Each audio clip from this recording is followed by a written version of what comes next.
Good morning students, कैसे हैं आप सभी। तो आज के इस लेक्चर में हम पढ़ेंगे चैप्टर नंबर 7 के इंपॉर्टेंट क्वेश्चंस के बारे में जो हमने लिए हैं ट्रायंगल, रेक्टेंगल और पैरेललोग्राम पे बेस पे या रोम्बस के बेस पे। तो वीडियो को स्टार्ट करने से पहले अगर आप हमारे चैनल पे नए हैं तो प्लीज़ चैनल को सब्सक्राइब करें, लाइक करें और ज़्यादा से ज़्यादा शेयर करें। तो वीडियो ज़्यादा लंबा नहीं होगा, सिर्फ 10 से 12 मिनट लगेंगे। अगर आपने वीडियो को एक बार देख लिया अच्छे से तो मैं गारंटी देता हूँ कि आप इस टाइप के क्वेश्चन आसानी से कर सकते हैं जो भी आपके मैथ में होंगे। एनसीईआरटी के आर.डी. शर्मा का जो भी आप मैथ यूज़ करते हैं उसमें जो भी टाइप के इस टाइप के क्वेश्चन होंगे वो आप आसानी से कर लेंगे। चलिए स्टार्ट कर लेते हैं आज का फर्स्ट क्वेश्चन। तो फर्स्ट क्वेश्चन क्या है हमारे पास, पॉइंट्स ए बी एंड सी। हमारे पास 3 पॉइंट्स गिवन हैं। Name the types of triangle formed by the points. In point से कौन सी ट्रायंगल बनती है वो हमने यहाँ पे लिख के बतानी है। ठीक है, चलिए सबसे पहले हम पॉइंट लिख लेते हैं। 1 3 2 and B -2 -3 and C 2 3।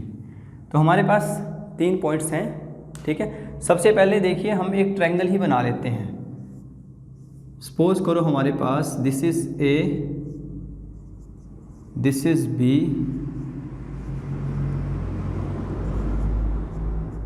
And this is C. हमने ट्रायंगल बना ली। ठीक है, ट्रायंगल किसी भी टाइप से हो सकती है, जरूरी नहीं है कि ऐसे होगी। एक पाइथागोरस थ्योरम वाली ट्रायंगल भी हो सकती है जिसे हम राइट एंगल ट्रायंगल बोलते हैं। स्केलर ट्रायंगल भी हो सकती है, आइसोस्केल ट्रायंगल भी हो सकती है। तो कोई भी ट्रायंगल हो सकती है, बस जस्ट हमने फिलहाल के लिए इस टाइप से बना ली है।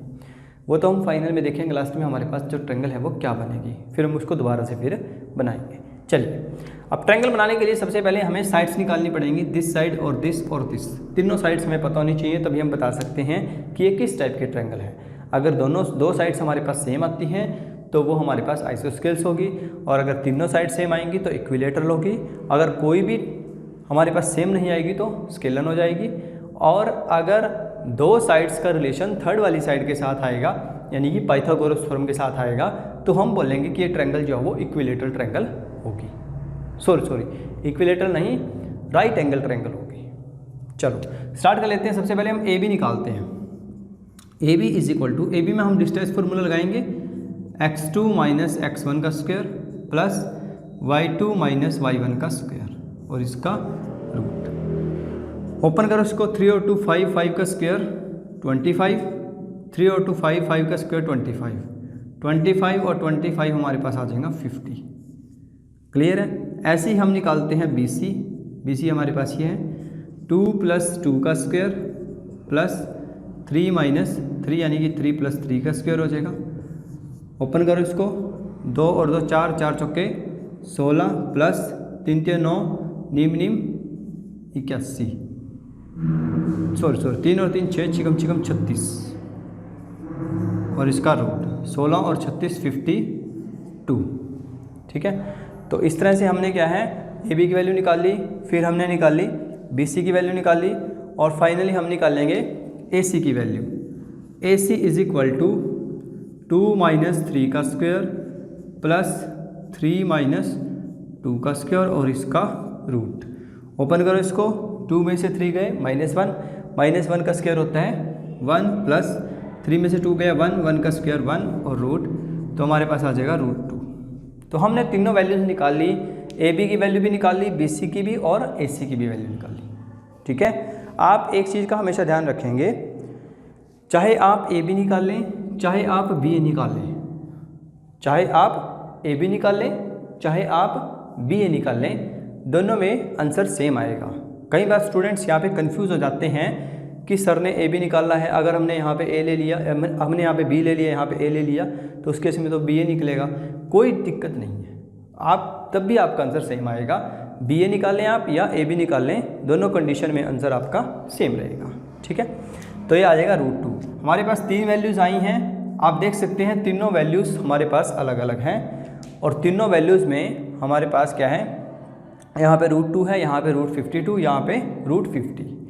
अच्छा एक चीज़ यहाँ पे आप ध्यान दीजिए, ना ही हमारे पास तीनों साइड्स इक्वल हैं, ना कि इक्विलेटर ट्रायंगल तो है नहीं, ना ही 2 साइड्स इक्वल हैं, यानी कि आइसोस्केल ट्रायंगल भी नहीं है।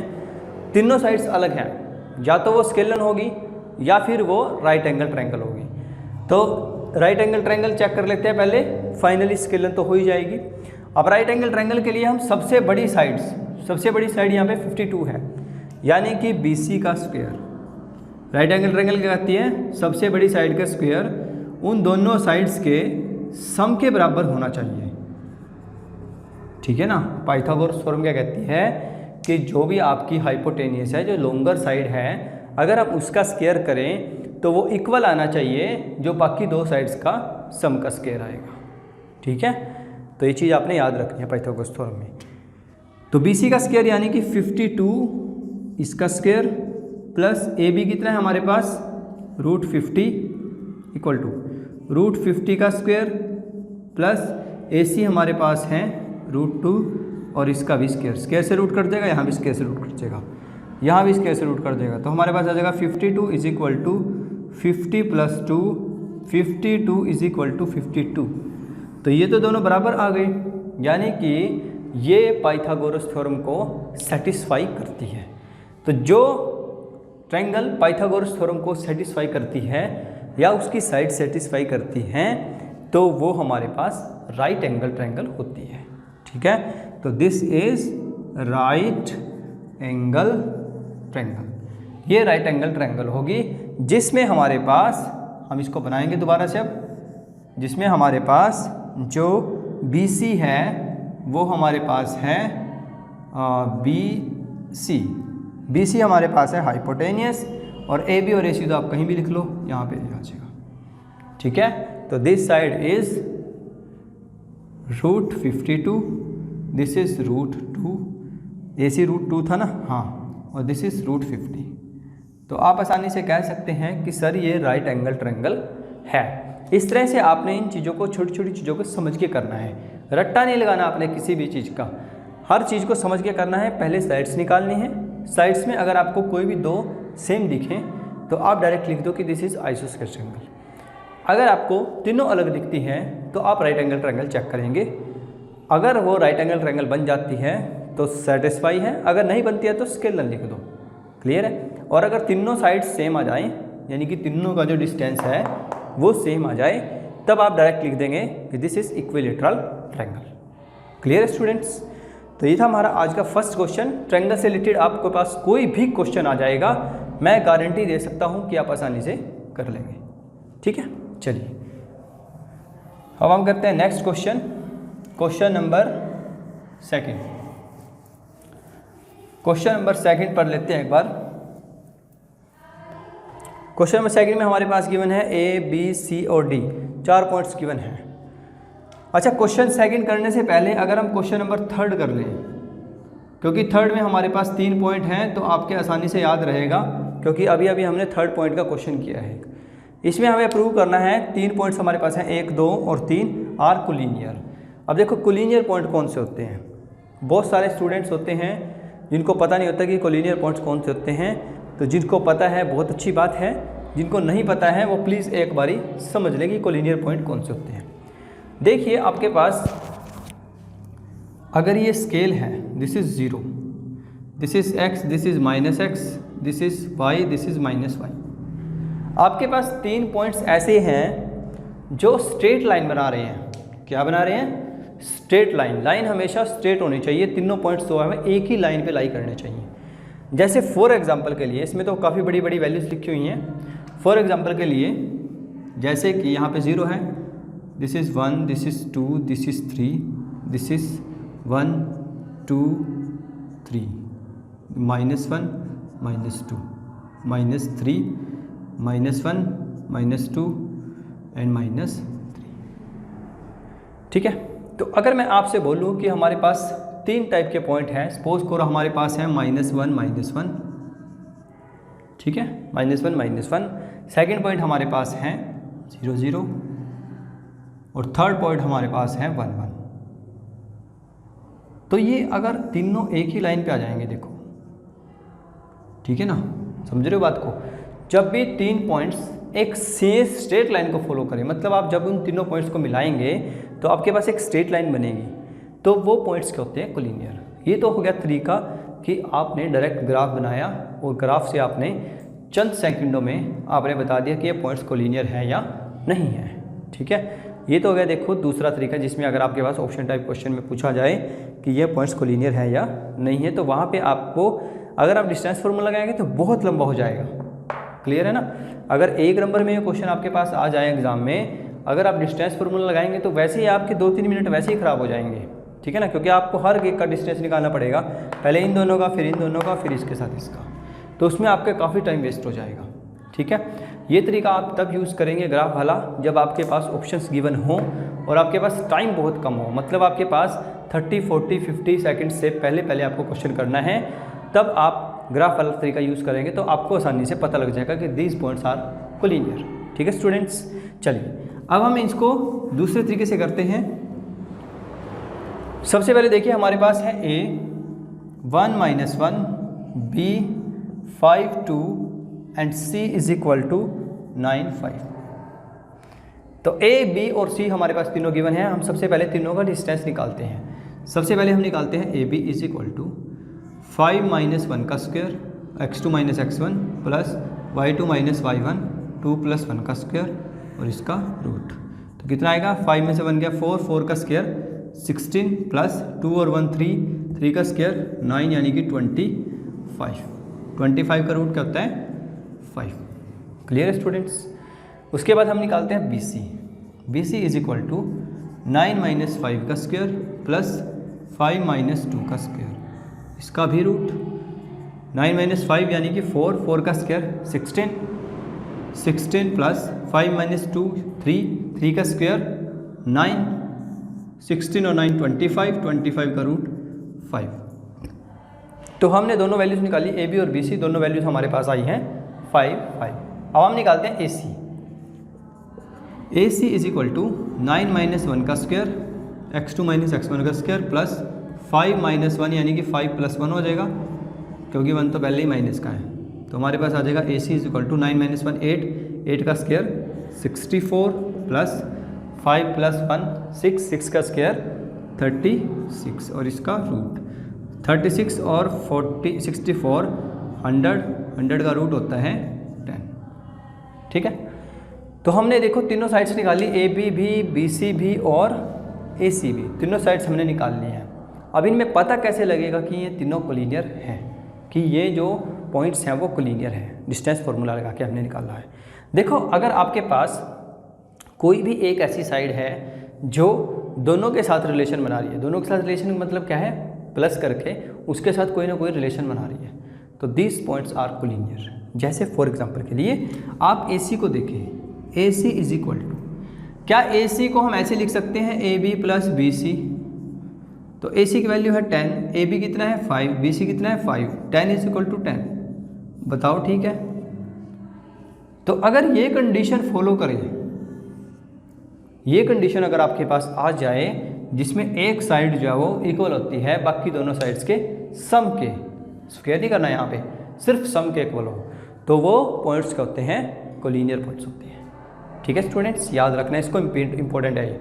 अब यहाँ पे देखिए एक चीज़ को और ध्यान रखिए, कुछ स्टूडेंट क्या करते हैं इसी का रट्टा मार लेते हैं, A C equal to A B plus B C. ऐसा नहीं करना है आपने, कोई भी साइड जो है वो इसके इक्वल आ सकती है। हो सकता है आपके पास दूसरा क्वेश्चन आप करें उसमें ए बी की वैल्यू बराबर में आनी चाहिए इन दोनों के सम के।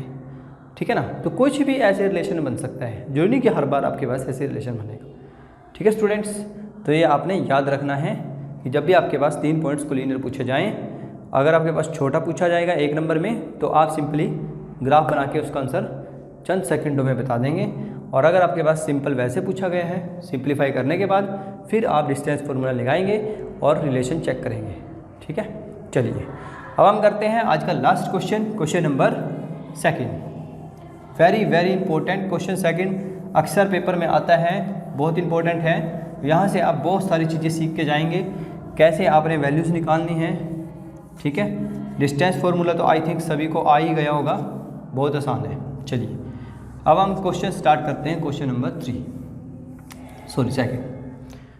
चलो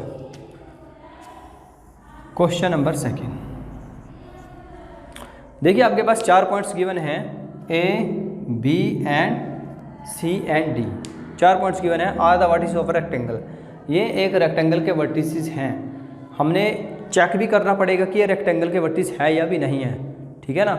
जब भी आपके पास 4 पॉइंट्स गिवन हो तो सबसे पहले आपने चेक करना है कि ये चारों पॉइंट्स जो है वो वर्टिसेस हैं या नहीं हैं, किसी भी रेक्टेंगल के या पैरेललोग्राम के हैं या रोम्बस के हैं या स्क्वायर के हैं, ठीक है, वो आपने ज़रूर चेक करना है। तो सबसे पहले हम एक इस तरह से छोटा सा बॉक्स बना लेते हैं, यहाँ पे लिख लेते हैं A, B, C and D।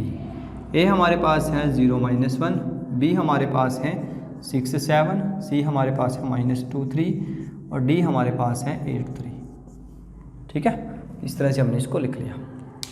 चलिए अब सबसे पहले हमें डिस्टेंस निकालने पड़ेंगे। डिस्टेंस हमें कितने निकालने पड़ेंगे, देखिए सबसे पहले AB निकाल लेंगे, फिर BC, फिर CD, फिर DA, ठीक है। चारों साइड्स में हम सबसे पहले रिलेशन चेक करेंगे कि ये चारों साइड्स इक्वल आ रही हैं या 2 इक्वल आ रही हैं या चारों अलग आ रही हैं, ठीक है ना। ये चीज़ हमने चेक करनी पड़ेगी। तो सबसे पहले हम डिस्टेंस फॉर्मूला लगाते हैं। सबसे पहले हम निकालते हैं AB। चलो AB निकालो। सबसे पहले 6 - 0 का स्क्वायर प्लस 7 - 1 यानी कि 7 + 1 का स्क्वायर हो जाएगा। तो हमारे पास आ जाएगा 6 का स्क्वायर 36 प्लस 7 और 1 8, 8, 8 = 64 और इसका रूट करेंगे, हमारे पास आ जाएगा 100, 100 का रूट होता है 10, ठीक है। ऐसे ही हम निकाल लेते हैं BC। BC की वैल्यू कितनी आएगी, -2 - 6 का स्क्वायर प्लस 3 - 7 का स्क्वायर और इसका रूट। तो हमारे पास आ जाएगा 6 और 2 8, 8, 8 = 64 प्लस 3 - 7 4, 4 का स्क्वायर 3 - 7 और 3 - 7 होता है 4, 4 का स्क्वायर 16 और 64 और 16 हमारे पास हो जाएगा 80, ठीक है। इस तरह से इसके बाद BC निकालते हैं। BC कितना आएगा हमारे पास, इसको रूट में लिख लो। BC हमारे पास आएगा AB, BC तो हमने निकाल लिया, हम निकालते हैं CD। CD हमारे पास आएगा 8 + 2 का स्क्वायर प्लस 3 - 3 का स्क्वायर। इसको क्लोज करो, 8 और 2 10, 10 का स्क्वायर 100 और इधर 0 हो जाएगा, 100 का रूट होता है 10।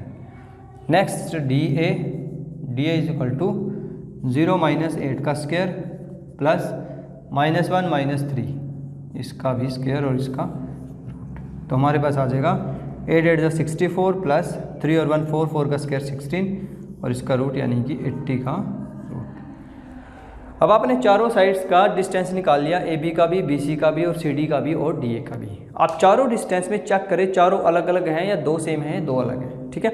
चलो चेक कर लेते हैं। देखिए यहाँ पे हमारे पास जो AB है वो CD के इक्वल है, यानी कि ये AB जो है वो CD के इक्वल है और जो BC है वो DA के इक्वल है, यानी कि आमने सामने की जो साइड्स हैं वो बराबर है। जब भी आमने सामने की साइड्स बराबर होती हैं तो या तो वो पैरेललोग्राम होएगा या वो रेक्टेंगल होगा, ठीक है ना, क्योंकि बाकी दोनों साइड्स तो इसकी अलग हैं। स्क्वायर में हमारी चारों साइड से इक्वल होनी चाहिए, ठीक है ना। तो या तो ये पैरेललोग्राम होगा या फिर रेक्टेंगल होगा। अब वैसे तो ये पैरेललोग्राम ही है अगर इसको आप यहीं छोड़ दोगे, ठीक है, बट हमें फिर भी वेरीफाई करना पड़ेगा कि ये वाकई में ही पैरेललोग्राम है या नहीं है। उसके लिए हम क्या करते हैं, ये जो डायगोनल्स हैं इनको निकाल लेंगे। अगर दोनों डायगोनल्स की वैल्यू, ठीक है, अगर दोनों डायगोनल्स की वैल्यू जो है वो डिफरेंट आती है, डिफरेंट का मतलब है दोनों वैल्यूज अलग अलग आती है, मतलब AC आपने कुछ निकाला वो आएगा आपके पास 20, 25 कुछ भी आ गया और BD आपने निकाला वो आपके पास आया 10, 15, ठीक है, वो दोनों अलग अलग हैं। तो दीज आर कॉल्ड पैरेललोग्राम। तो आप इसको बोलेंगे पैरेललोग्राम है ये सर, ठीक है। बट अगर आपके पास ये डायगोनल दोनों इक्वल आ जाते हैं, ठीक है, डायगोनल अगर इक्वल आ जाते हैं तो आप लिखेंगे कि ये रेक्टेंगल है, क्योंकि रेक्टेंगल की प्रॉपर्टी क्या होती है कि उसमें चारों साइड्स में जो है रिलेशन होता है, पहली आमने सामने की साइड बराबर होती हैं और जो डायगोनल होते हैं वो दोनों सेम होते हैं। चलिए चेक कर लेते हैं। सबसे पहले हम BD निकालते हैं। BD = देखिए अब BD को आप या तो डिस्टेंस फॉर्मूले से निकाल लें या आप यहाँ पे दूसरा फॉर्मूला भी लगा सकते हैं, पर वो आप पाइथागोरस थ्योरम तब यूज़ करेंगे जब आपको श्योर हो कि आप ये रेक्टेंगल है, ठीक है, बट हमें तो नहीं पता कि ये रेक्टेंगल है या नहीं है, तो इसलिए हम डिस्टेंस फॉर्मूला ही प्रेफर करेंगे। BD = 6 - 8 का स्क्वायर 8 - 6 का स्क्वायर प्लस 3 माइनस 7 का स्क्वायर और इसका स्क्वायर रूट। तो बी डी की वैल्यू हमारे पास आ जाएगी 8 में 6 के 2, 2 का स्क्वायर 4 प्लस 3 माइनस 7 4, 4 का स्क्वायर 16 और 16 और 4 20, 20 का रूट। क्लियर है। चलो बी डी एक बार हम दोबारा से चेक कर लेते हैं। 8 माइनस 6 का स्क्वायर यानी कि 2 का स्क्वायर 4, 3 माइनस 7 3 माइनस 7 4 4 जो 16, 16 और 4 20। ठीक है। अब हम निकालते हैं ए सी।